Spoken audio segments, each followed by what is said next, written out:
everybody. We're really honoured to be invited by Climate Action North to take part in this Climate Hope event. So my name's Rachel Murter and I'm the manager of the Tees Valley Nature Partnership. And I'm Louise Richards. I'm the Nature Partnership Officer for the Tees Valley Nature Partnership.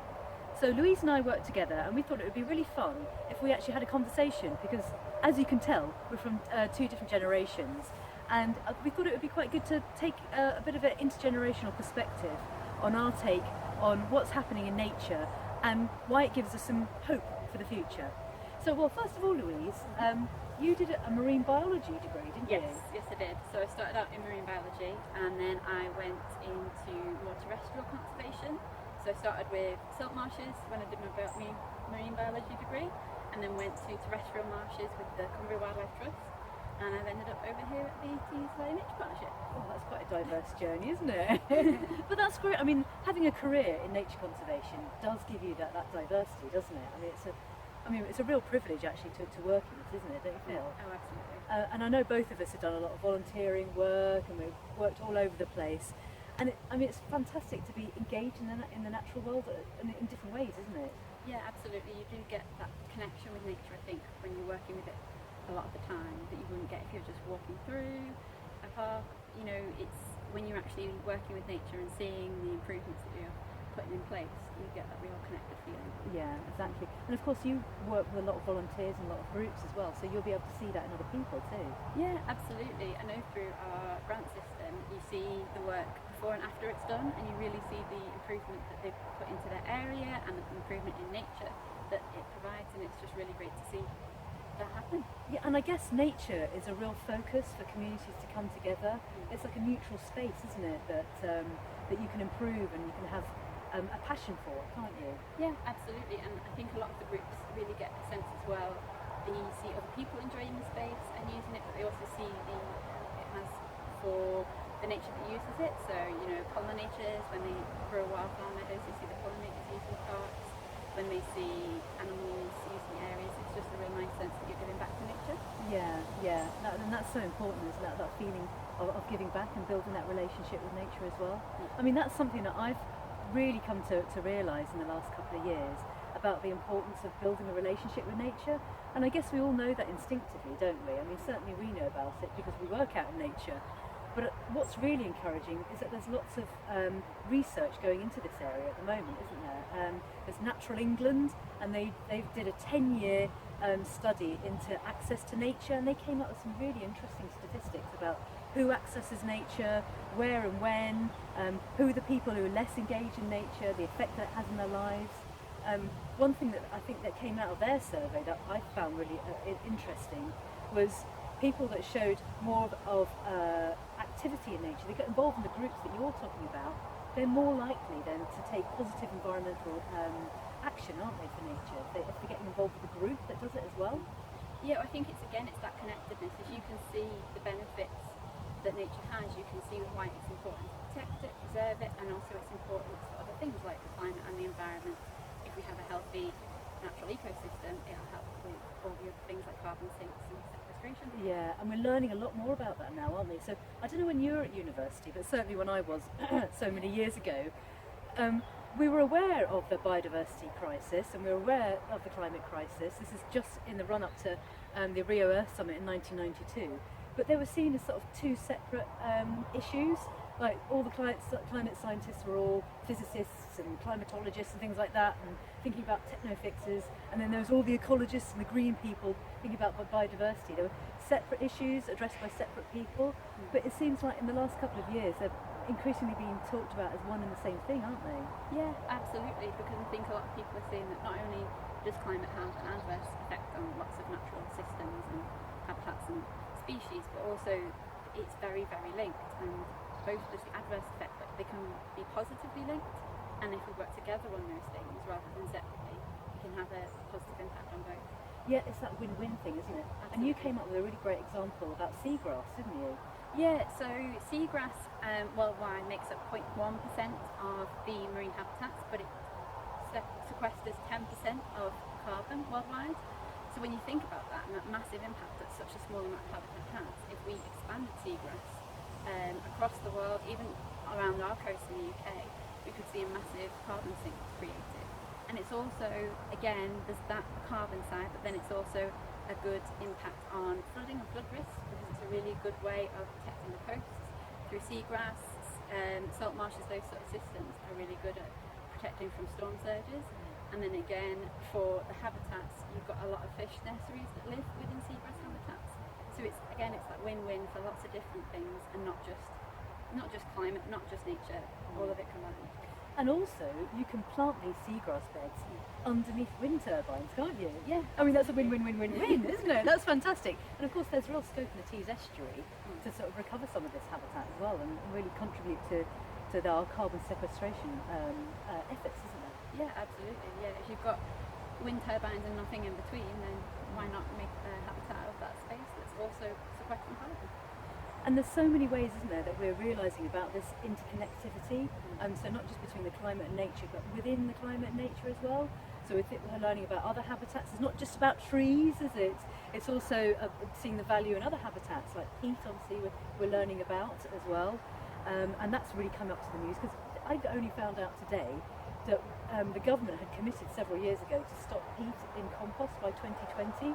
Oh, right. Well, clearly that hasn't happened, does it? But it has brought the issue up again, isn't it? To say, whoa, we really need to stop this. Absolutely. And I think there will be more will to do it now, because there's more understanding about why that's an issue. Yeah. It's, I mean, there's just that there's so many conversations going on. Oh, It's really absolutely. important. Yeah, and it's really important to not let those slip.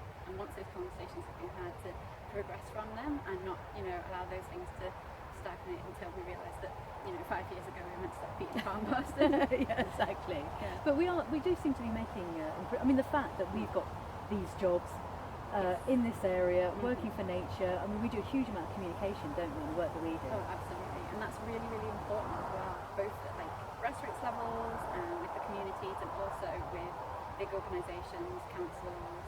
All those different conversations are really important to help progress this sort of work.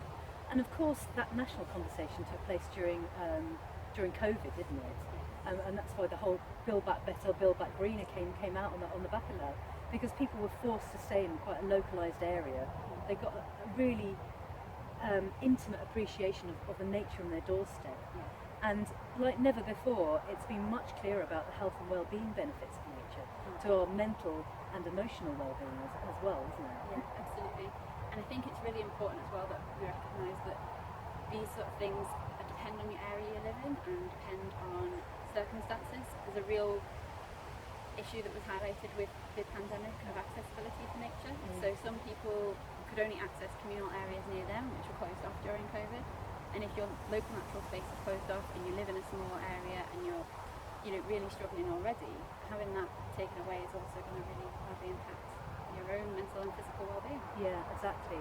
And that's all part of the bigger inequalities conversation that's really come out in the last year or so. But actually access to green space, the need for nature, the importance of nature to all of us. I mean, nature belongs to us all, doesn't it? And so it needs to be an equitable access to it.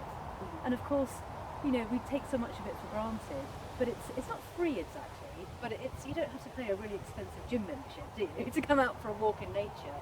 And you've got all those other multiple benefits from being in it as well. Yeah, no, definitely. I think that's it. It's making sure that there's accessible nature for everyone, and that it's, people know about their green spaces, because a lot of times people can be living right on top of the green space and not realise they can be really tucked away. There needs to be much more, signage pointing out that, you have a local green space right next to you. Yes, and it's not just about having a green space. There's the Wildlife Trust did some research a couple of years ago about the levels of biodiversity in the green space, and actually the levels of health and well-being increase with the increased biodiversity. Yeah. So biodiversity isn't just good for the planet for all sorts of reasons. It reflects directly back at our health and well-being as well. I mean, that's one really positive thing as well I wanted to pick out, was that with this bit of a wake-up call that we've had, and this Build Back Greener and everything, actually there's a lot more in the environment bills coming out this year, isn't it? And from that, there's a piece of legislation I haven't even seen in my lifetime about local nature recovery strategies, which is really encouraging, which is this process of, in each community, so for us it will be the Tees Valley, looking at what we've got, looking at what we could get, and what can nature do for us for recreation, for carbon sequestration, for all the different things that nature provides. And even that process, by engaging a whole range of different people in that process, and our nature recovery strategy will be spreading the word more. And government's telling us to do it. You know, it's not like a nice to have. We're going to have to do it, and every area across England's going to have to do it as well. Yeah, and that's just really important because at the moment in Tees Valley, only 10% of our land works for nature. So, you know, trying to improve that across the Tees Valley, and that has to then be improved across the country as well. You know, making sure that land works for nature and for people, that it's biodiverse, but it also is biodiverse for people as well. Yeah, absolutely. It's I can't stress that. I mean, neither of us can stress enough, can we, how important nature is for us, for well-being. But I mean, there's positive signs that change is happening. Change is happening on the national stage. We're waking up. Change is certainly happening. Seems to be happening to a degree on the international stage, and certainly locally as well, isn't it? From all the examples that you've given.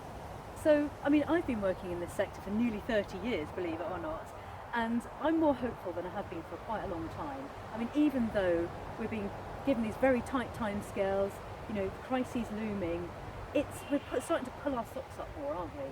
And we've got more of an inroad. I mean, I've never been able to have conversations with senior decision makers that more now. It's much easier now than it's ever been before, because they're getting it from all angles. That they're hearing it from, well, they'll be hearing it from their children, but they'll be hearing it from the news. So it's easier to have those conversations and easier to persuade people. So hopefully that will make it much easier to get things done as well. There's more funding, isn't there, as well, that's coming through from government that need to help these out. I mean, our sector is also booming. I mean, not booming, maybe not the word, but it's expanding as well, isn't there? There's more jobs that are coming out. I mean, than there has been in the last 20 years, because we need the people to help all these changes happen, don't we? Well, absolutely, that's it. There's no point saying, you know, we have to make all these changes and then there not being the people to deliver it. We have to make sure that there's people there to look after, but also to improve our natural habitats across the UK and across, you know, wildlife. Yeah. And I mean, Friends of the Earth had their Green Jobs Summit, didn't they? So they were talking a lot about the potential across all areas of the workforce to create new jobs to respond to all these challenges. And I thought an interesting point they made too is that actually by getting a job in it does in some ways help towards your eco-anxiety because you're doing something. I mean, I don't know, have you felt that yourself? Yeah, absolutely. When you feel like you're doing something practical, useful and improving nature and the climate, you do feel a bit more like you've got that part and you're helping with it, and it does help your eco-anxiety, definitely. I mean, there's things people can do themselves. You know, maybe you couldn't reduce your travel because you work far away. Well, in that case, you could maybe, you know, make your garden more wildlife friendly. You could have one less meat meal a week. You know, it's all about working with changes that work for you, and that helps with the climate anxiety. I think it makes you realise you're doing something. It doesn't matter what it is. If you just start doing something, you start to feel that, you know, you can make a bit of progress towards helping them. Yeah, and it is interconnected, and we're all expressing it in different ways, aren't we? So not all of us are going to become ecologists, are we?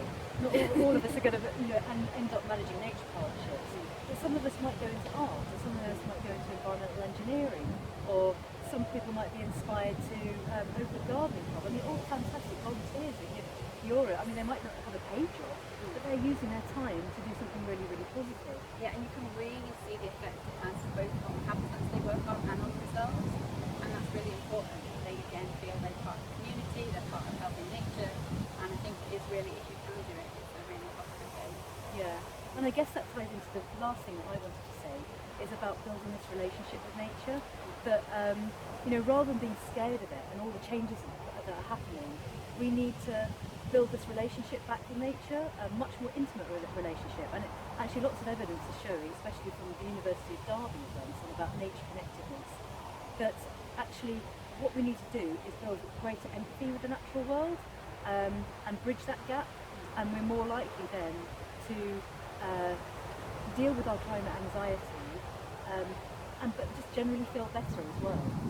So it can be a source of comfort for us, as well as inspiration. and it opens up our hearts and our empathy, which is exactly what we need at the moment, isn't it, when we want to start to respond to the challenges that we've got ahead. And nature can help us respond, can't it? Absolutely, yeah. Fantastic. And on that note, I think our conversation's done. Yeah, I think so.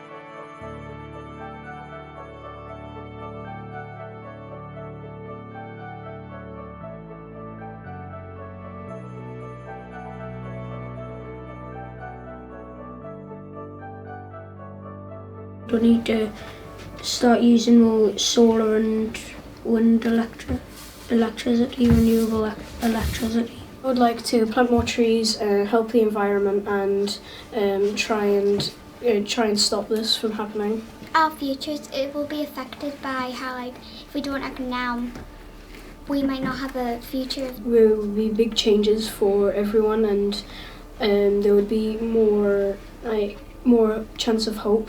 Climate emergency is going to affect every single person in County Durham and indeed in the whole world. So really every single person in the county is responsible for doing their bit. The council is doing everything it can to tackle the emissions of carbon dioxide from everything that we do. And not very many councils have actually got a whole department at the very high level for climate change. It shows how seriously Durham County Council takes this. A third of all carbon emissions in the UK come from domestic housing. Durham County Council and the Housing Solutions team is currently working on a programme to insulate 1,000 of the most inefficient homes in Durham. If we insulate homes well, people's bills go down, they will use less energy, and the energy they will be using will be green. Durham County Council has several projects to support the electric vehicle infrastructure in and around Durham. 30% of carbon emissions comes from road transport. We've currently installed 63 electric vehicle charge points in Durham, with a further 110 electric vehicle charge points still to go. Those charge points have been fitted in places like community centres, libraries and leisure centres, with a focus on trying to widespread the charge points in the city centre and also the rural areas of County Durham. The Council have been helping businesses with decarbonisation since 2016 with the BEEP programme.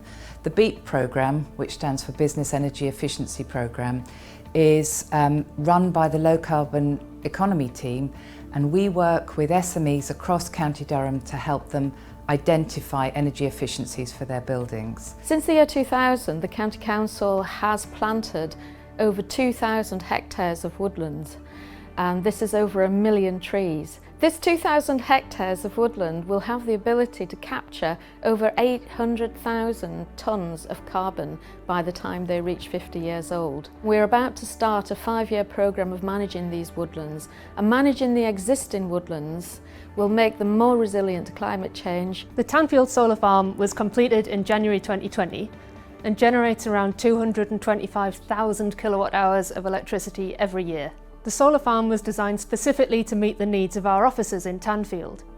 It saves us around £28,000 on our electricity bills every year and around 50 tonnes of carbon from the carbon footprint. We're also looking at other opportunities for renewable electricity generation in Durham.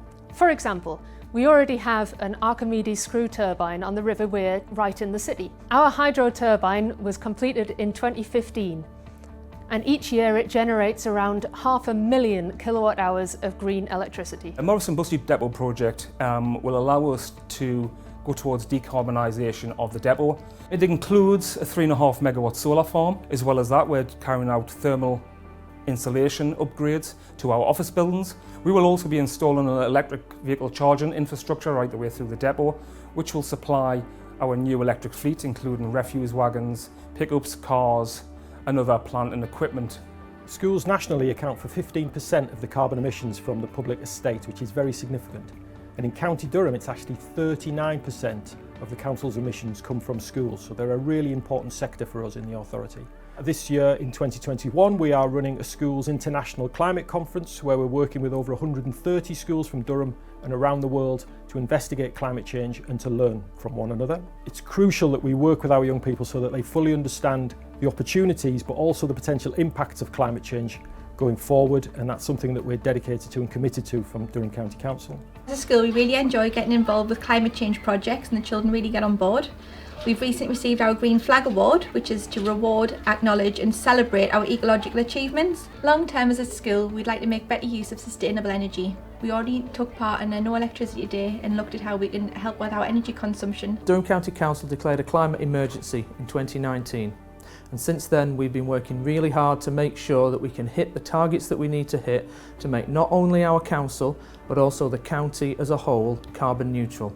How we achieve that, how we take that journey from now to then is down to me and you and everybody.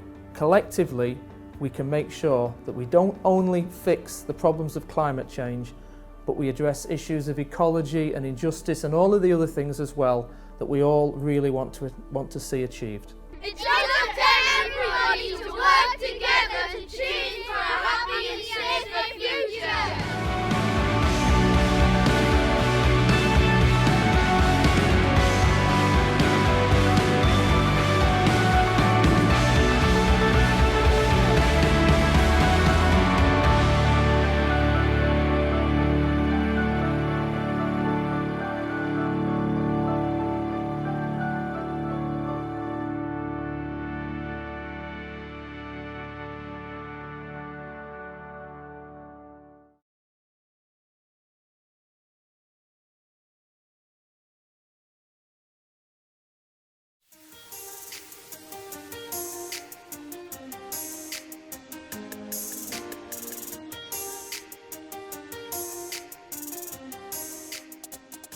My name is Jimmy Rimmer. I own Ace Motorcycle Training and we've been trading since 2001. We started off with 2 motorbikes and now we're one of the largest motorcycle training companies in the country. We also do repairs, servicing, MOTs and sell bikes now. I contacted Beep because during COVID we had to move. Our landlord had sold the property we were in.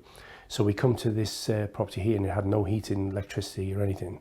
And a Beep representative come out and he did an audit for us, which was fantastic. And we went with that. Initially, I tried 7 different types of energy, diesel, biomass, everything like that. And then at the end of the day, we've stopped with the electric heaters that we've got now, which are fantastic. The process itself was very, very good. The Beep representative come in, he kept us informed all the way. The paperwork was done tremendously fast. Obviously being a small business, the turnaround and getting the funding after the equipment was put in was vital, and this was very, very efficient. What was identified is that heating the whole building was not going to be cost effective. So if we could heat the areas that we were actually working in, that was totally cost effective and worked for us. In our old building, which was quite an old building, the electricity bill alone, which had no heating at all, was between £300 and £400 a month. Since we've moved to this building, our whole energy bill has dropped to £145. We also upgraded our garage equipment. We have a compressor in there because we run all the ramps and the tools on the compressor, and we upgraded that to an energy efficient silent running compressor, which is also saving us money. Well, the major change was having zone heating, so wherever your customer are or wherever the staff are, you can heat that area during the winter specifically, and upgrading the compressor and equipment in the workshop has totally saved money and made things more efficient. Well, initially when I looked at the diesel heater, we'd had that for about 20 years in the last place, and I didn't realise the carbon footprint that diesel actually left until it was pointed out to me. And now with the heating that we have now, it is a massive carbon saving. Going through the process, we've actually become more environmentally aware of what the diesel was doing in our last place, and I wasn't like ignorant, but I knew we could have better ways of doing it. And what we've implemented now is not only good for us as a business and saving us money, but it's helping the environment. Well, initially before we went with Beep, I wasn't really environmentally aware completely, but now what we have everything on a timer, so when no one's in the area it stops, so we're not using fuel for no reason. When the classroom's not being used, the lights are turned off. We have literally nothing on during the day that doesn't have to be on. There's nothing running in the background, so everything now is turned off. And in the future, if we invest in any more bikes or any more equipment, we're probably going towards the electric bikes and things that don't need a lot of energy to run.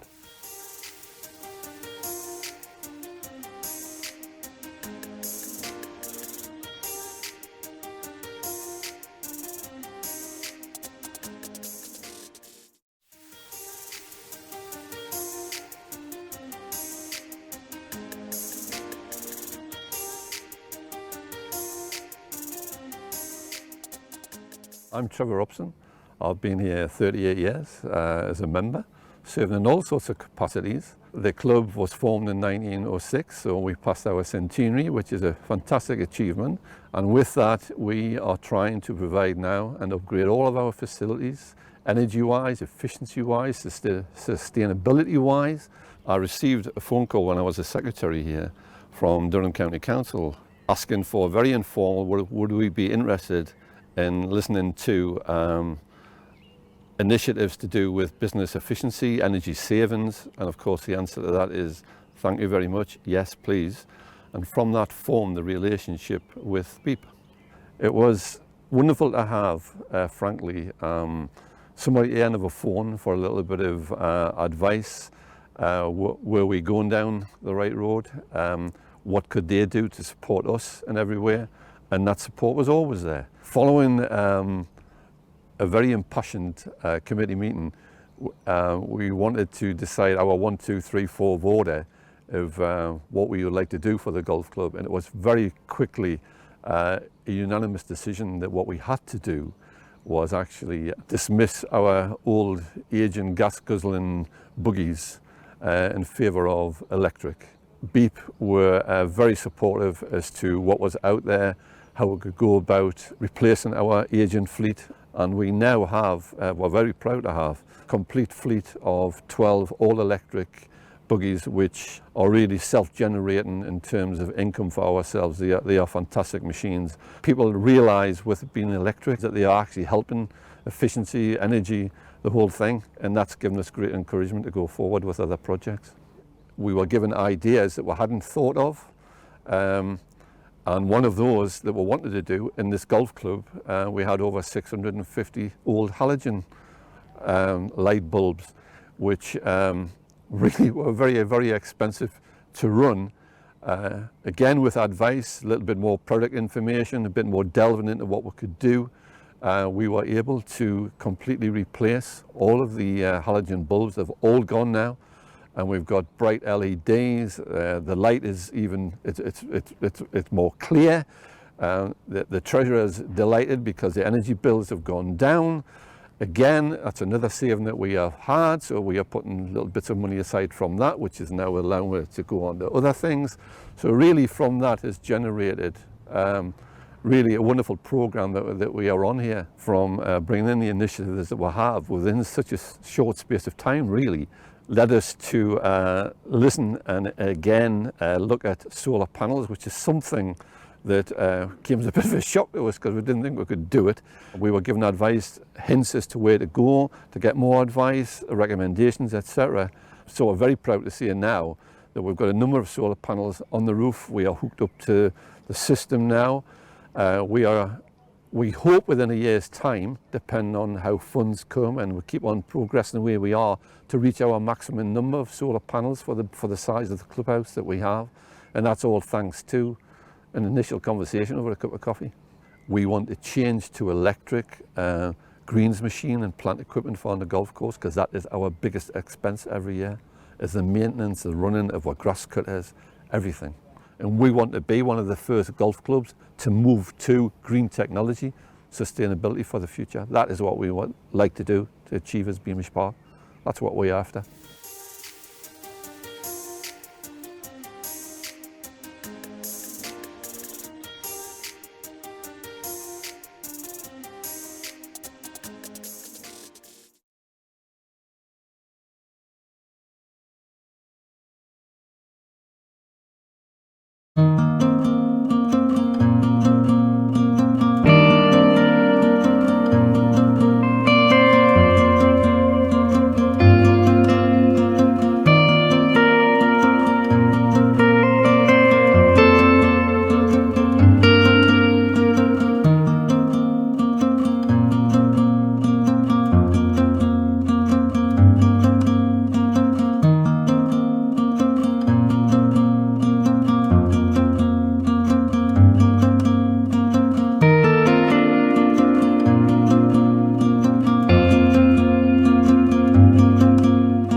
Hello, my name's Meryl Batchelder. I'm Subject Leader for Science at Corbridge Middle School in the northeast of England, and I've been invited by Climate Action Northeast to talk a little bit about what I do in my school and how I'm raising awareness about climate change and ensuring that my pupils know how they can take climate action.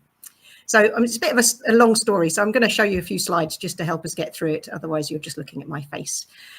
So let me share my screen. Okay.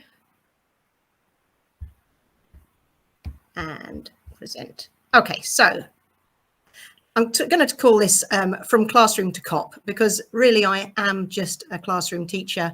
I've been working in schools for about 12 years, and I realised in about 2015, 2016, that there really isn't enough climate education or education for sustainable development in our classrooms. So I took it upon myself to think deeply about what I was doing.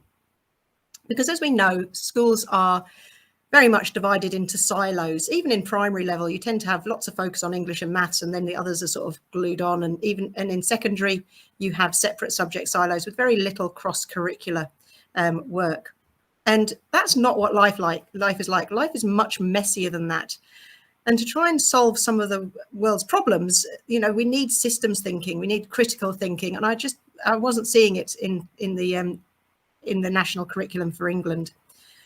So I started thinking about how our world is complex. You know, we've got the atmosphere, the lithosphere, the hydrosphere, and the biosphere, and they're all linked. And humans are causing issues in every single one of those areas. And we need the pupils to understand what those issues are so that they're prepared for the future and how to maybe address them and those issues as they come across them, and prepare for life on a very much warmer planet. So I can't put the national curriculum in the bin, however much I want to.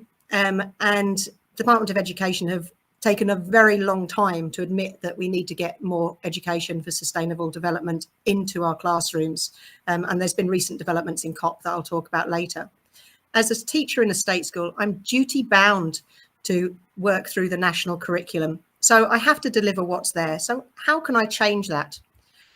Well, what I did in 2016 was link every single topic that I teach to the Sustainable Development Goals. For example, if I'm teaching about plant pollination, I link it to zero hunger, and we talk about why apple trees have flowers and why they then to attract the bees, and then the bees pollinate the flower, and the flower will develop an ovary which develops into the apple. And clean water and sanitation, you know, where does the water in our tap water come from?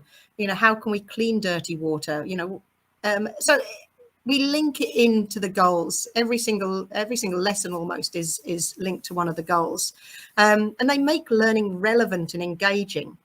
So I started doing that, and I became a Teach SDG ambassador, and my, you know, with a role that I meant to promote the Sustainable Development Goals in education.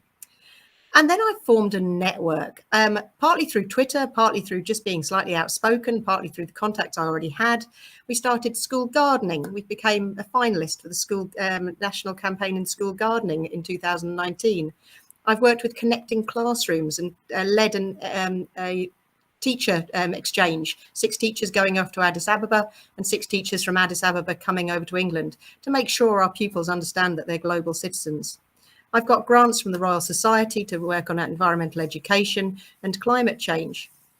I've worked with Newcastle University and Oxfam and SEED, and specifically Educate Global was one of the ones that made the biggest difference, because I came across Educate Global in 2019 in April, and they had a opportunity to become a UN accredited climate change teacher. So I did the course very quickly, as quickly as I could. I became a UN accredited teacher for climate change, and that led me all the way to COP. Now, I didn't get to go to COP25 in person, but I was there on the big screen talking about why climate education is essential. Now, what you've got to think about is at the time in 2019, there were literally 1 or 2 lines about climate change in the entire English national curriculum.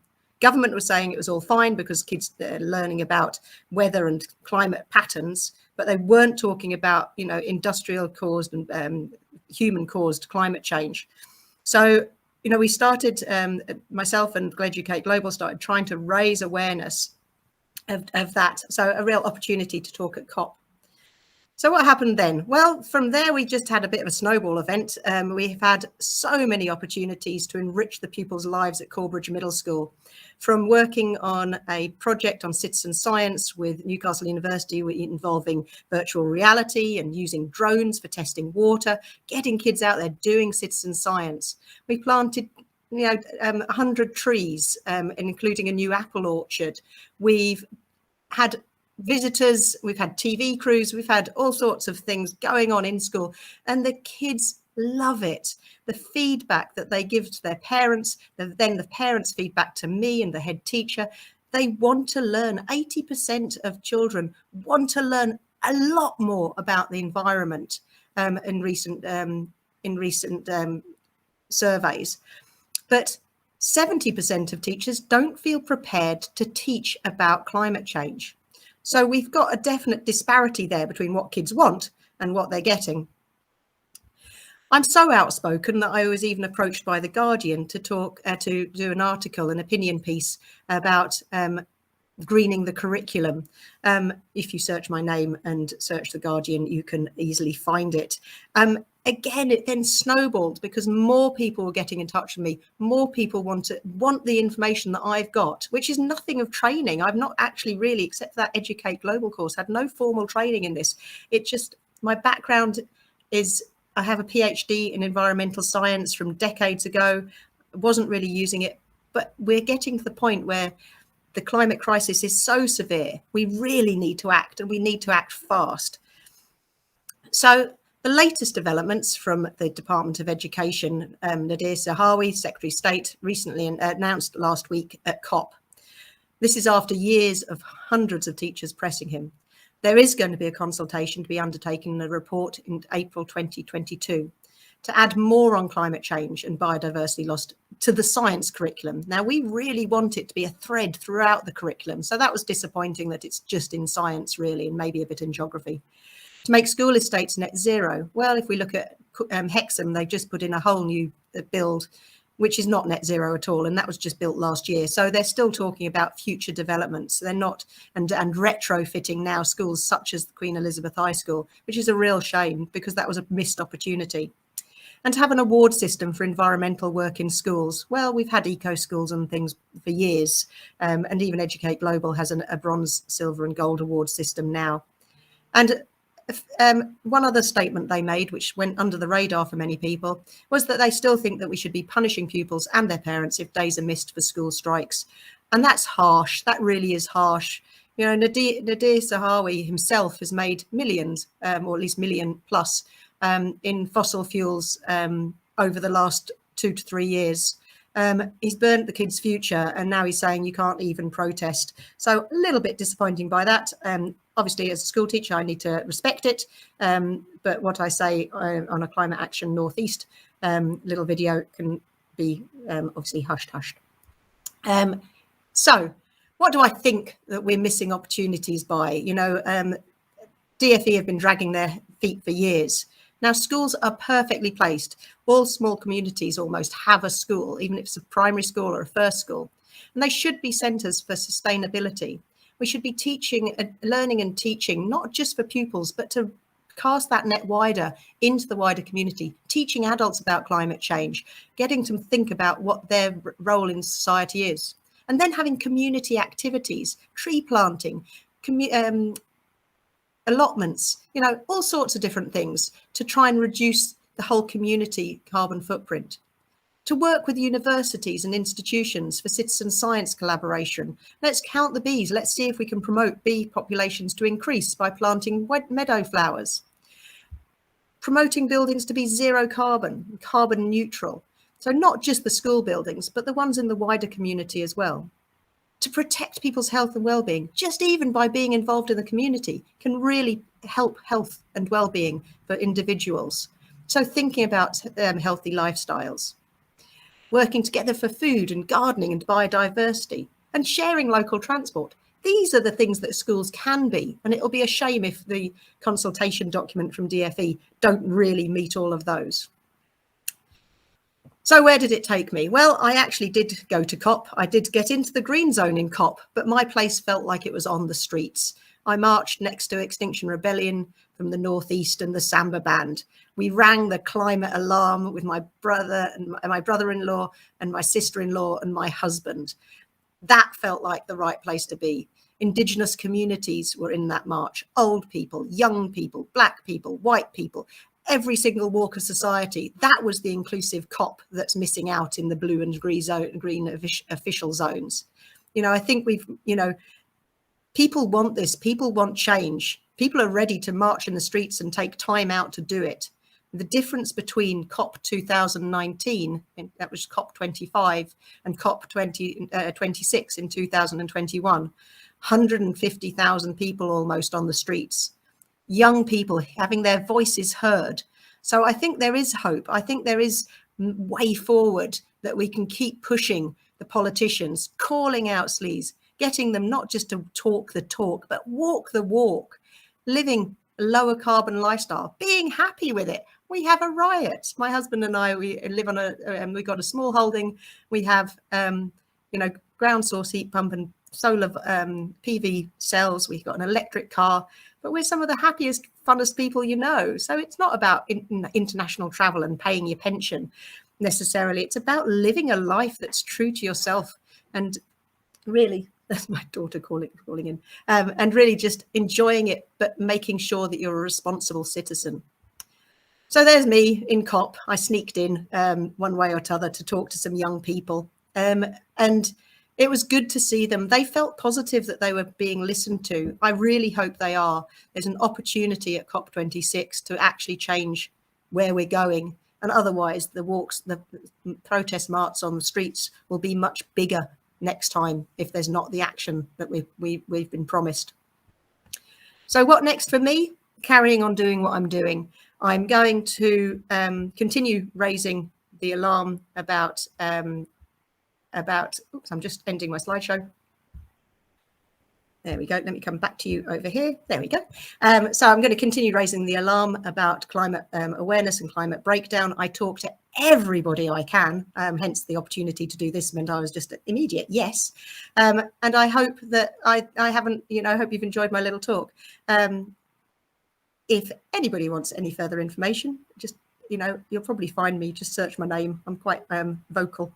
Anyway, thank you very much for the opportunity to talk for Climate Action Northeast. I'll see you on the streets in Newcastle at the next march. And otherwise, I'll see you on social media and in the media at any point I get a chance. Anyway, thank you very much. Bye.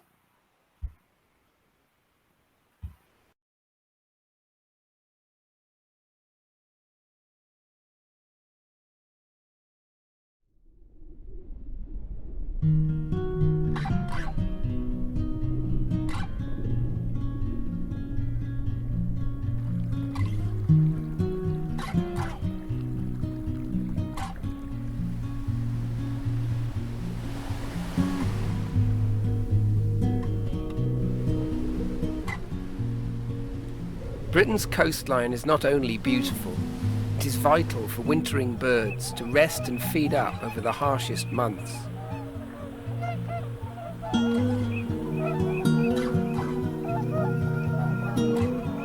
We may think our winters are cold, but not compared to the rest of Northern Europe.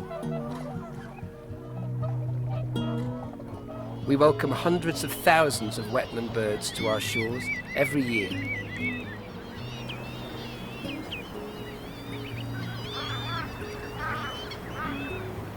From large to small, they gather together, bringing life to wet, wild places.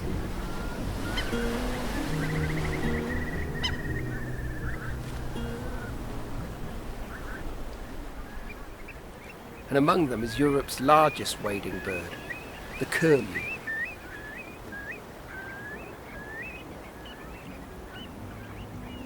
Long-legged, long, downward curving bill, it is a specialist of muddy places.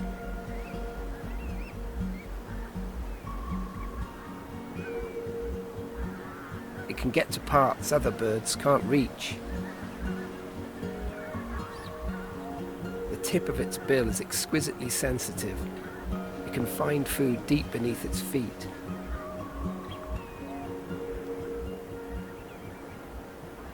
Its calls fill the air.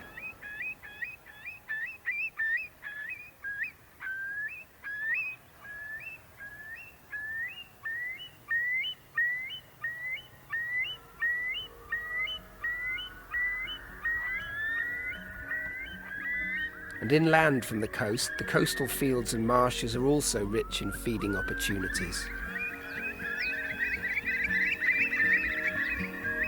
Curlews gather. Some will be from Europe, some locals. They badly need these wintering sites. Their numbers are declining so rapidly.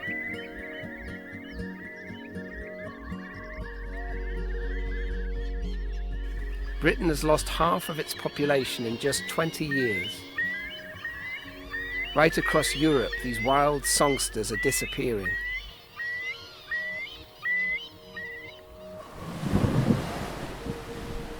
With so many changes in the landscape, and so many pressures, the curlews are being forced out.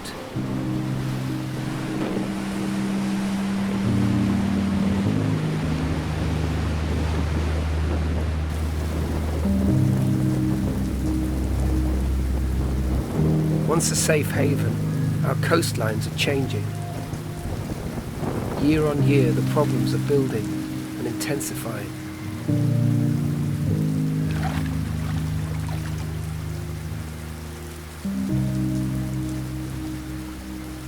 Our climate is getting stormier and wetter,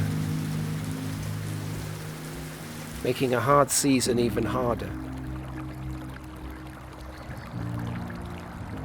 Flooded fields become too wet for foraging.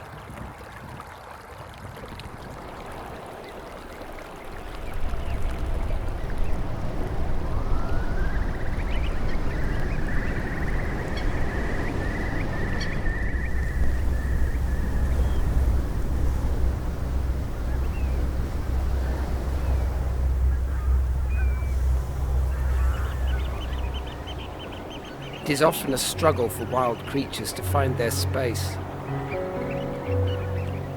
They try and carry on as they always have, as the world around them changes. But natural rhythms are disrupted by light and sound.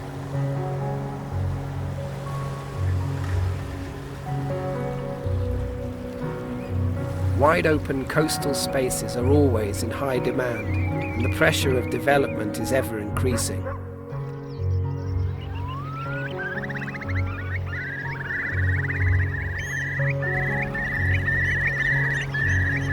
We have an urgent decision to make. If we want the winter air filled with the calls of water birds, and the curlew song to inspire us into the future,